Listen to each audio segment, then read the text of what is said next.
বাংলাদেশের ওপর দিয়ে যে এখন চরম দুঃসময় যাচ্ছে এটা বলার অপেক্ষা রাখে না। কিছুদিন আগেই আমরা একটা রাজনৈতিক অস্থিরতা দেখলাম এবং সেটা কাটিয়ে উঠতে না উঠতেই দেশে বন্যার পরিস্থিতি সৃষ্টি হয়েছে এবং যেটা বলা হচ্ছে প্রায় 8টা জেলা এইভাবে ডুবে গিয়েছে এবং সেখানে দুর্গতরা খুব খারাপ পরিস্থিতিতে আছে। আর এর সাথে যেটা বলা হচ্ছে যে ভারতের ডুম্বুর যে বাঁধ রয়েছে সেইটা ছেড়ে দেওয়ার জন্যই আজকে এই পরিস্থিতি এবং এটা নিয়েই আজকের ভিডিওটা যিনি উপস্থাপনা করেছেন তিনি হচ্ছেন পিনাকি ভট্টাচার্য। তারই ভিডিও, শিরোনাম হচ্ছে হ্যাঁ ভারতের প্রতিহিংসা। তো এটাই দেখব এবং তারপরে আমরা বিস্তারিত আলোচনায় যাব। তো চলো ভিডিওটা দেখে নিই, তারপর আরো কথা হবে।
1993 সালের পর প্রথম ত্রিপুরার ডুম্বুর জলবিদ্যুৎ প্রকল্পের বাঁধ খুলে দিছে ইন্ডিয়া, আর তার সাথে খুলে দিছে গজলডোবা বাঁধ।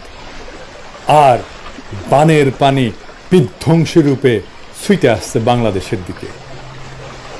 ডুবে গেছে জেলার পর জেলা। কিন্তু কেন? কারণ বাংলাদেশকে বন্যায় ডুবাই দিয়া ভারত প্রফেসর ইউনূসের সরকারকে বিপদে ফেলতে চাইতেছে। একই সাথে বাংলাদেশের ছাত্র জনতা দিল্লি দাসী হাসিনাকে জয় বাংলা করে দিছে, তার মানে ইন্ডিয়ারে আউট করে দিছে। এইটা সফল করায় ভারত তার প্রতিহিংসা চরিতার্থ করতেছে। ভারত আর হাসিনা আমাদের যে কোনো বৈধ লড়াইকে জঙ্গি জামাত ট্যাগ দিয়া ডিলেজিটিমাইজ করত। এখন কোনো কিছু করতে না পেয়ে পাগল হয়ে গেছে। হাসিনার পতনের সাথে ইন্ডিয়া আউটের সাথে কেমনে এই বাঁধ খুলে দেওয়া জড়িত, আসেন সেটা আমরা দেখি। বিরোধী দলের আন্দোলনকে যদি জঙ্গি আন্দোলন হিসেবে দেখানো যায় তাইলে এর বিরুদ্ধে পশ্চিমা দেশগুলোকে উস্কা দেওয়া যায়, এবং এইটাই করে আসছে আওয়ামী লীগ দিনের পর দিন, যুগের পর যুগ ধরে। ভারতের কপাল খারাপ, সেই সুযোগ পাওয়ার আগেই খুনি হাসিনা প্রাণ নিয়ে পলাই গেছে ইন্ডিয়া। জঙ্গি বয়ান ফেল করলেও ইন্ডিয়া কিন্তু একই বয়ান এখনো চালায় যাইতেছে, কারণ সে জানে কোনো উপায় পশ্চিমা বিশ্বকে যদি বোঝানো যায় যে জঙ্গিরা বাংলাদেশের ক্ষমতার কেন্দ্রে এসে পড়ছে, তাইলে সে বাংলাদেশে হস্তক্ষেপ করলে পশ্চিম সম্ভবত সেটা মেনে নেবে। যেমন তারা 7ই জানুয়ারির দামি নির্বাচনকেও প্রকৃতপক্ষে মেনে নিছিল। প্রফেসর ইউনূস দেশের ক্ষমতা গ্রহণ করায় ভারত এবং তার গোয়েন্দা সংস্থার একটা বড় মুশকিল পড়ে গেছে। তারা তাকে জঙ্গি বইলা দুনিয়াতে প্রোপাগান্ডা করতে পারতেছে না। প্রফেসর ইউনূস জঙ্গি এই কথাটা স্বয়ং মোদি নিজেও বিশ্বাস করতে পারবে না। সুতরাং তারা নামছে এমন এক কাজে যেন প্রফেসর ইউনূসের সরকারকে ক্রমাগত বিপদে ফেলা যায়, এবং তারা এই কাজ করে যাবে, দিনের পর দিন করবে, একটার পর একটা করে যাবে। এই বন্যায় ব্যাপক ক্ষয়ক্ষতি হবে, ফসল ডুবে গেছে, খামার ধ্বংস হয়েছে, গবাদি পশু মারা গেছে, প্রচন্ড খাদ্যাভাব দেখা দেবে, মানুষজনকে সরাইতে হবে, এবং পুরা প্রশাসন পুরা সরকার এই বন্যার ধকল সামলানোর কাজে ব্যস্ত হয়ে যাবে। এই অর্থনৈতিক ধাক্কা সামলানো খুব কঠিন হয়ে যাবে। তার মধ্যে তো হাসিনা দেশকে পুরোটা ফোপড়া বানাই দিছে। এখন তাদের একটাই মিশন, তা হইল প্রফেসর ইউনূসের সরকারকে যেভাবে পারে বেকায়দা ফেলা। এই বাঁধ খুলে ডুবায় দেওয়া তারই একটা পদক্ষেপ। এই বন্যা পরিকল্পিত বন্যা, এটা কোনো প্রাকৃতিক দুর্যোগ না। কোনো সতর্কতা ছাড়া একবারে বাঁধ খুইলা জনপদের পর জনপদ ডুবাই দিছে। আইন অনুসারে এটা করতে পারে না, কিন্তু সতর্কতা দিতে হবে এবং ধীরে ধীরে পানি ছাড়তে হবে, এটাই নিয়ম। এটা প্রতিহিংসা। আর এইটা আমরা ভারতের মিডিয়ার হেডলাইনে দেখতে পাই। দেখেন কি লিখছে, কি নির্মম রসিকতা। অবশ্য আমাদের পোলাপানেরা ওই রসিকতার পরে ওই ওয়েবসাইটে জয় বাংলা করে দিয়েছে হ্যাক কইরা। তো যাই হোক, আমরা কি ভারতের এই প্রতিহিংসার মুখে বসে থাকব? না, এইটার দাঁত ভাঙা জবাব দিতে হবে।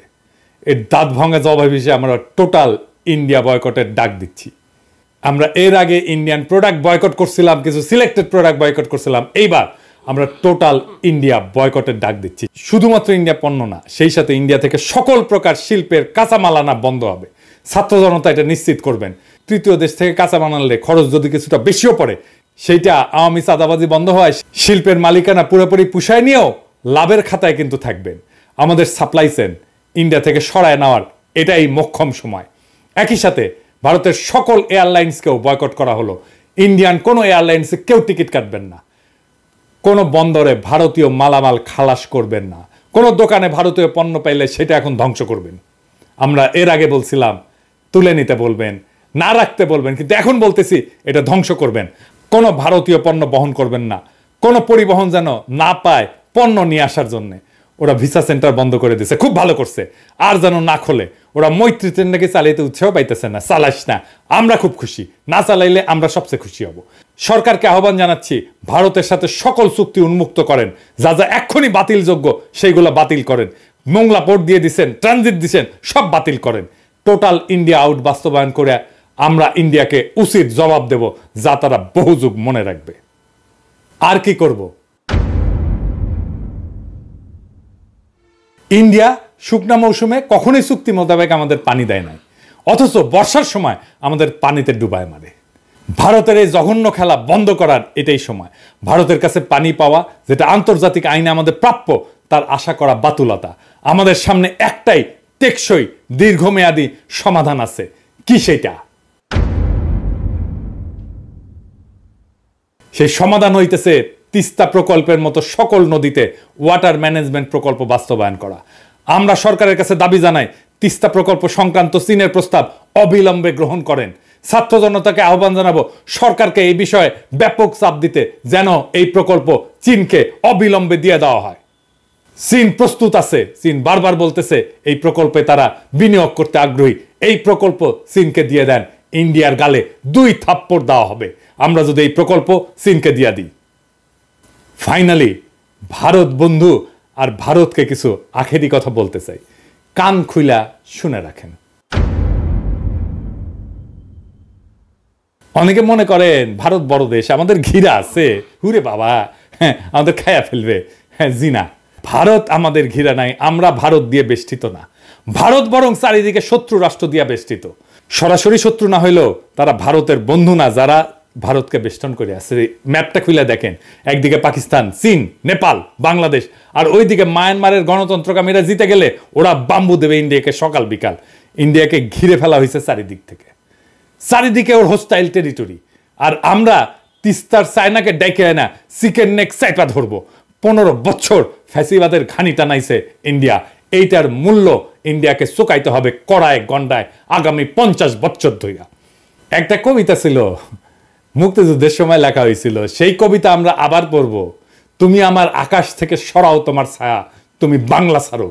তুমি আমার বাতাস থেকে মোছো তোমার ধুলা, তুমি বাংলা ছাড়ো। তুমি আমার জলস্থলের মাদুর থেকে নামো, তুমি বাংলা ছাড়ো। শত্রু দেশের সাথে কোনো ডিলিংস না, ইন্ডিয়ার সাথে কোনো ডিলিংস না। যারা শত্রু দেশের সাথে হাত মিলাবে তাদের ক্ষমা নাই। ইনকিলাব জিন্দাবাদ।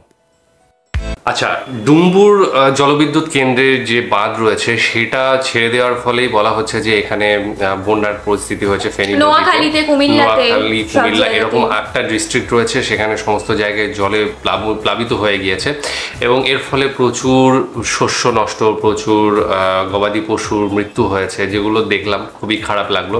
এবং বন্যা পরিস্থিতি হলে এইগুলো ঘটে থাকে, আমরা নিজেদের জীবনেই এরকম জিনিস দেখেছি, দেখিনি এমন নয়। তো সুতরাং বাড়িঘর তো আছে, প্রচুর বাচ্চা থাকার বা কেউ অসুস্থ হয়ে গেলে সেটা একটা বড় ব্যাপার, বয়স্করা থাকতে পারে। তো সমস্ত কিছু নিয়ে একটা অর্থনৈতিক পরিস্থিতি, সেগুলোও কিন্তু এফেক্ট করবে। আর বিশেষ করে বাংলাদেশে এখন যা মানে পরিস্থিতি সিচুয়েশন রয়েছে, সেই মুহূর্তে একটা রাজনৈতিক ডামাডোলের মধ্যে দিয়ে যাচ্ছে এবং সবে স্টেবল মানে হতে শুরু করছে, তারপরে এই ধরনের ঘটনা। এবং এখানে ভারতকে দায়ী করা হচ্ছে যদিও ভারতের পক্ষ থেকে